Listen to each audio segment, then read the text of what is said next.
Booth पर जाने का बनाया था और विस्तृत सामग्री, प्रचार की सामग्री आप तक पहुंची थी।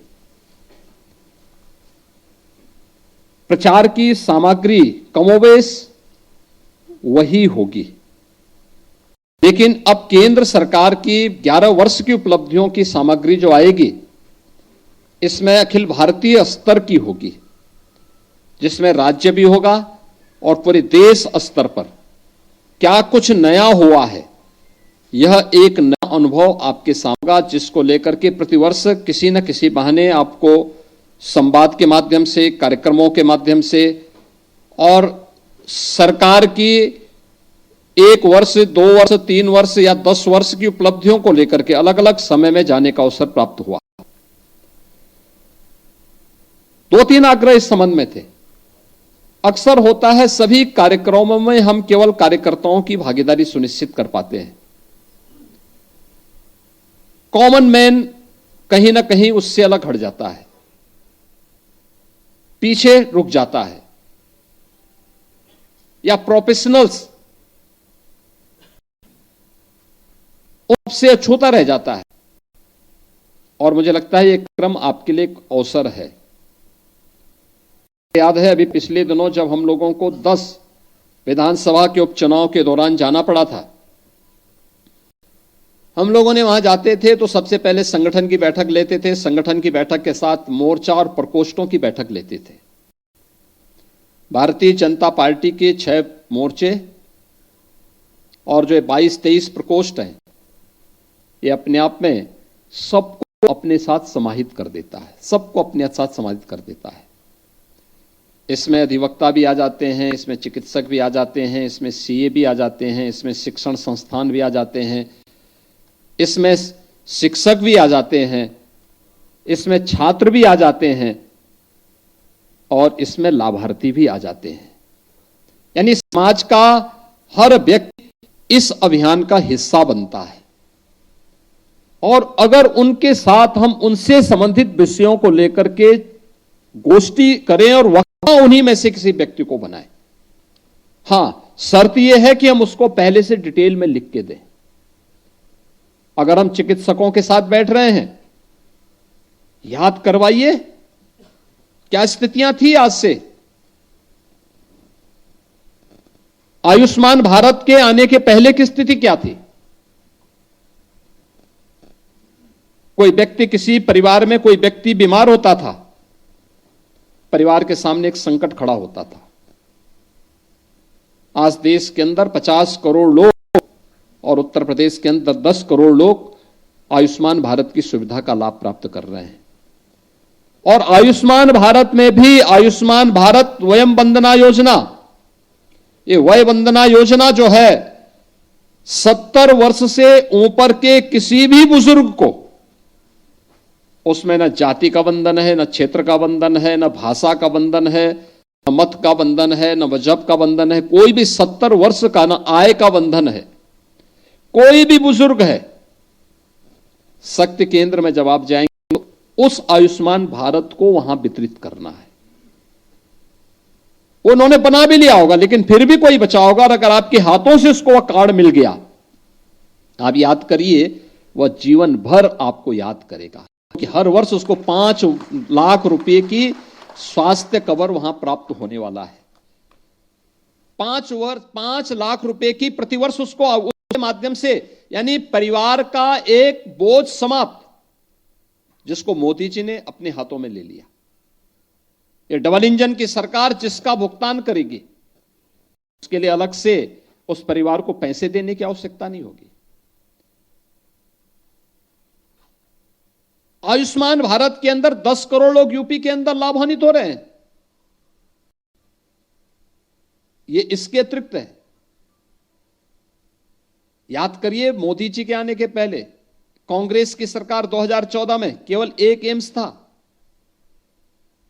अटल जी की सरकार आई, अटल जी ने 6 एम्स बनाए और मोदी जी ने संख्या 22 अतिरिक्त नए एम्स बना करके और आगे बढ़ा दी, जिसमें यूपी के अंदर भी 2 नए एम्स बने हैं। 1 डिस्ट्रिक्ट 1 मेडिकल कॉलेज की परिकल्पना को साकार किया है मोदी जी ने। कोई सोचता था सुदूर गांव में मेडिकल कॉलेज बनेगा, बहराइच में मेडिकल कॉलेज बनेगा, लखीमपुर खीरी में मेडिकल कॉलेज बनेगा, सुल्तानपुर में मेडिकल कॉलेज बनेगा, बस्ती में मेडिकल कॉलेज बनेगा, मिर्जापुर या प्रतापगढ़ में मेडिकल कॉलेज बनेगा। कोई सोचता था, एक कल्पना थी, आज वह साकार हुई है। कौन बोलेगा इसके बारे में? एक मेडिकल कॉलेज निवेश भी लाता है, रोजगार भी देता है और लोगों को स्वास्थ्य की बेहतर सुविधा का एक प्लेटफॉर्म भी उपलब्ध करवाता है। लेकिन हम बोलेंगे नहीं। अक्सर होता क्या है, हम लोग उन विरोधियों के बहकावे में आके कहते हैं साहब डॉक्टर नहीं है, फलाना नहीं है, फलाना नहीं है। अरे जहां पहले कुछ नहीं था, किसी भी मेडिकल कॉलेज में आज के दिन पर 10 लाभार्थी बुलाइए जिसने आयुष्मान भारत से लाभ लिया है, ढूंढिए उनको, उनका भाषण कराइए, क्या लाभ हुआ, कितना उसकी बचत हुई है। कोई डॉक्टर बोले आयुष्मान भारत की सुविधा का लाभ क्या है, वह वंदना योजना का लाभ क्या है, उस गरीब से पूछिए जिस पे बीतती है, जिसको इसका लाभ मिला है। कितना बड़ा मैसेज होगा जब समाचार पत्रों में उस सफल स्टोरी छपेगी तो लाखों लोग पढ़ेंगे उसको और वह भारतीय जनता पार्टी प्रचार अपने आप में हो जाएगा। यह प्रचार का माध्यम है। हम आयुष्मान भारत के साथ साथ जिन 7 लाख गरीबों के लिए प्रदेश में मकान बने हैं, शहर हो या गांव, और वह तबका जिसकी कोई वाइस नहीं थी, बंगिया, मुसहर, कोल,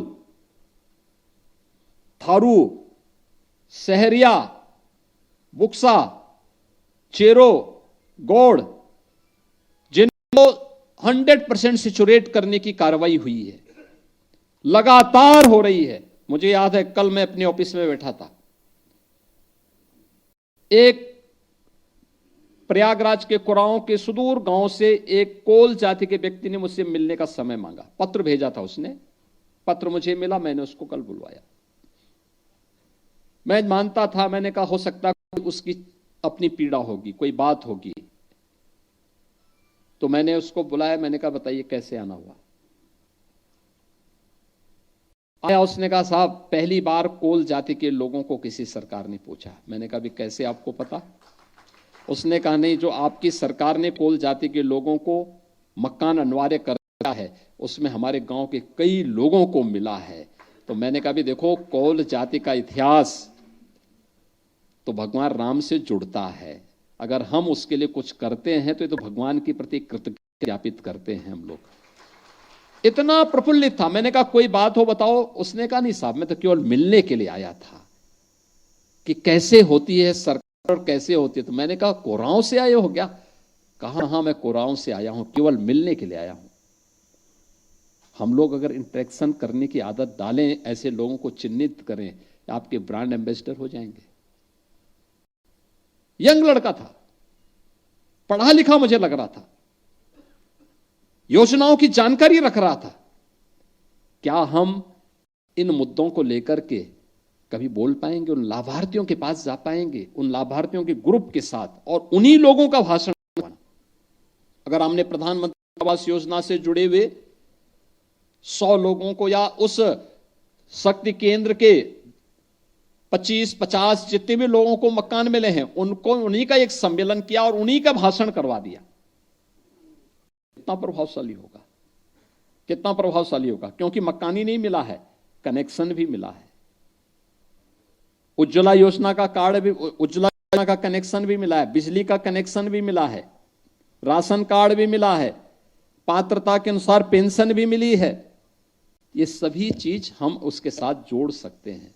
तो ये कार्यक्रमों को जोड़ना ही उस स्कीम के अंतर्गत है कि शक्ति केंद्र में वय वंदना आयुष्मान कार्ड के वितरण की व्यवस्था करना। 70 वर्ष से ऊपर का कोई भी है, उसके लिए कुछ को पूछना नहीं। आयु उसको 70 वर्ष का उसके पास कार्ड होना चाहिए, उसका आधार में 70 वर्ष होना चाहिए, अपने आप उसका कार्ड बन जाएगा। आपको केवल अपने हाथ से उसको वितरित कर देना है।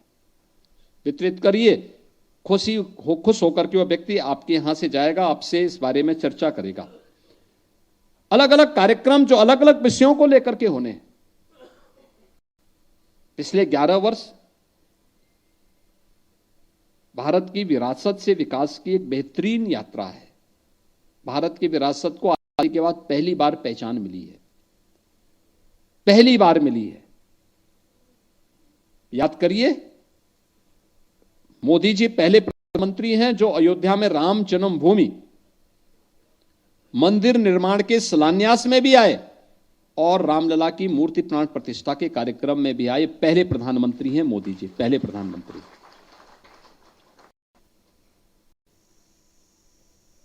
यानी बाबा साहब भीमराव अंबेडकर जी ने जब संविधान बनाया था तो संविधान के अलग अलग पृष्ठ में उन्होंने जो चित्र दिए थे उनमें से एक महत्वपूर्ण चित्र वह भी है जिसमें भगवान राम, माता जानकी, लक्ष्मण, हनुमान जी के साथ पुष्पक विमान में बैठ करके वापस अयोध्या आ रहे हैं। और भगवान राम को कांग्रेस ने और पिछली सरकारों ने राम मंदिर का दर्शन करना सांप्रदायिक मान लिया। लोग वहां जाते ही नहीं थे, अयोध्या को छूत बना दिया गया था।